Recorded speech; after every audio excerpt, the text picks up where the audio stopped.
The challenges for journalists covering conflict zones are well documented. However, uncovering difficult truths in post-conflict situations can also be a risky business.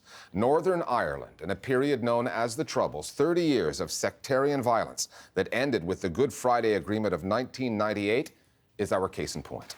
On one side were Republicans, principally the Irish Republican Army, the IRA, a militant group drawn from the Catholic community that targeted civilians, British soldiers, and the state that they served. On the other side, those who called themselves loyalists, mostly Protestants, loyal to the United Kingdom with their own paramilitary groups. During that period, journalists in Britain and Ireland faced censorship. Although the fighting ended long ago, just last year, 2 documentary makers were arrested over a film they made, alleging that the British government was complicit in a 1994 massacre that remains, like so many other cases from that era, unsolved. The Listening Post's Daniel Turi now on the ongoing difficulties of documenting the Troubles in Northern Ireland.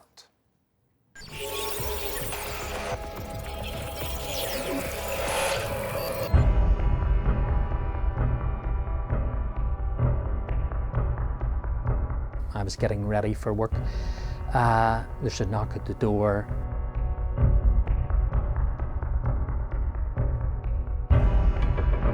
So when the police come in, they come into my kitchen and they produced a piece of paper which they said was the warrant. The office is here where we work. We're being raided. And they said, okay, we need to take your phone now. And I said, well, why are you taking the phone? We said, we're seizing your phone and your laptop. We were fingerprinted, had our DNA or mugshots taken, put into police cells. They said that they were there to look for materials linked to No Stone Unturned.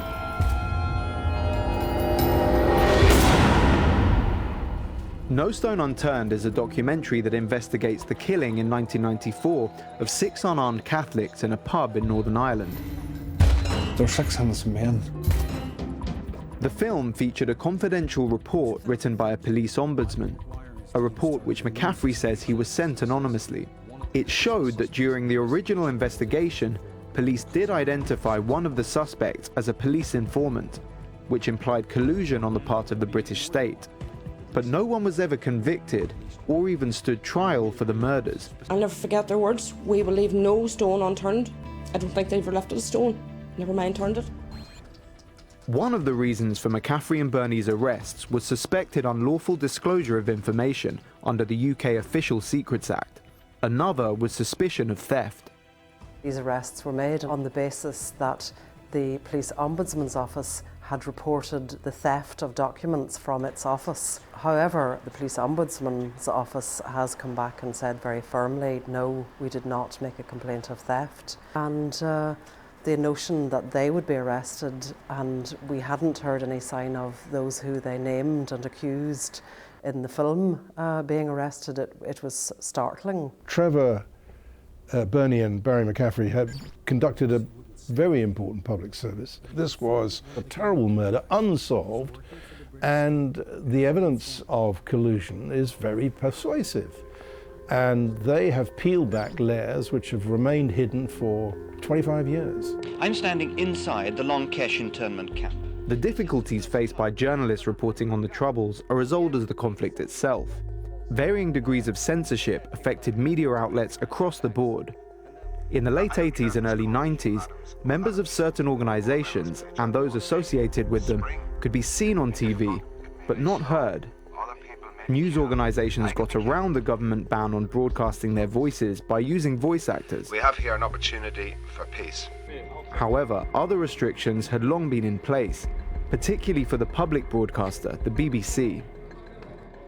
They had a system called referring up. If you were making a program about the Troubles in Northern Ireland, you had to go all the way up to the very top of the hierarchy in the BBC to get their permission. For example, a BBC program called 24 Hours wanted to make a program looking at the IRA in some detail, what it was about, who supported it, but they referred it all the way up to the top of the BBC and it was killed off.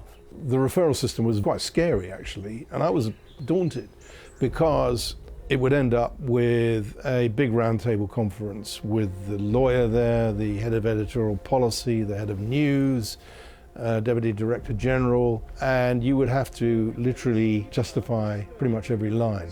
And it casts doubt on the Army's official version of events. But look, it was a good process because in the end, if you had the evidence, you ended up with a sort of, strong arms wrapped around you.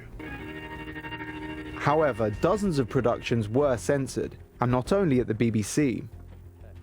In one case, regulators demanded the removal of this scene from the 1981 documentary The Propaganda War because it was deemed too sympathetic to the enemy. The company behind it, Granada, refused to comply and had to withdraw the film. It was eventually broadcast a decade later. Other decisions verged on the paranoid.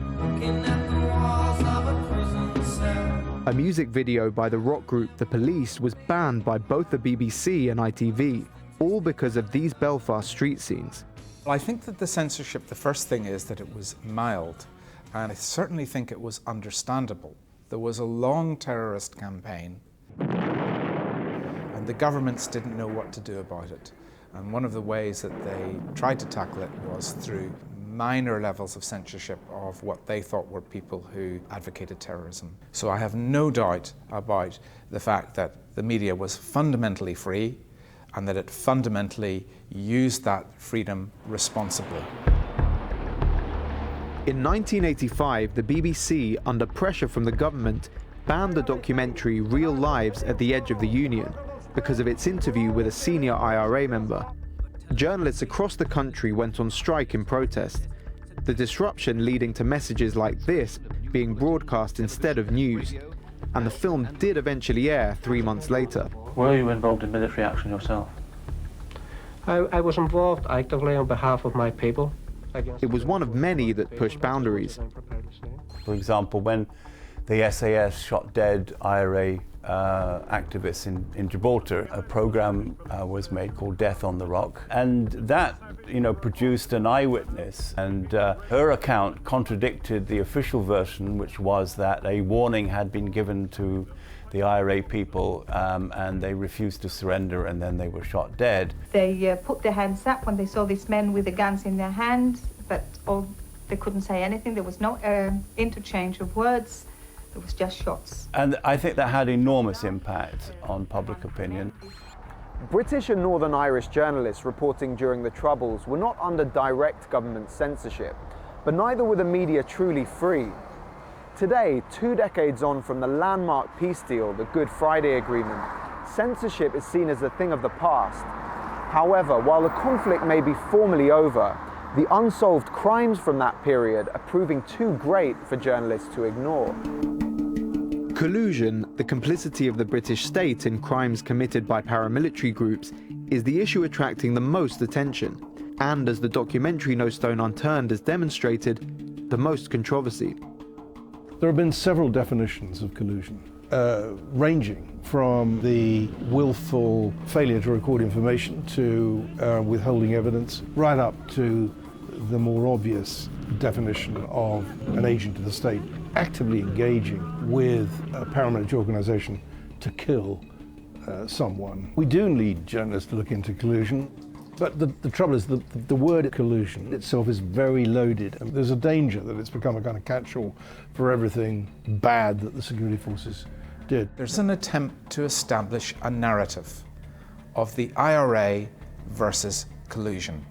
In other words, what it is trying to do is saying that the British state was riddled with collusion and that the IRA was a legitimate response to that. I would accept that in the 1970s, the media focus on state wrongdoing was insufficient. Nonetheless, I now think that there is a grossly unbalanced focus on collusion. The role of journalism in documenting Northern Ireland's troubles has been hotly contested ever since the conflict began. And with an estimated 3,000 killings still unsolved, it's a situation that looks unlikely to change anytime soon.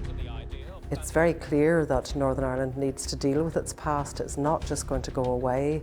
You can't have reconciliation where you have people not knowing about what happened. And I think journalists have been told repeatedly over the years, oh, don't talk about this because that's going to unsettle the peace.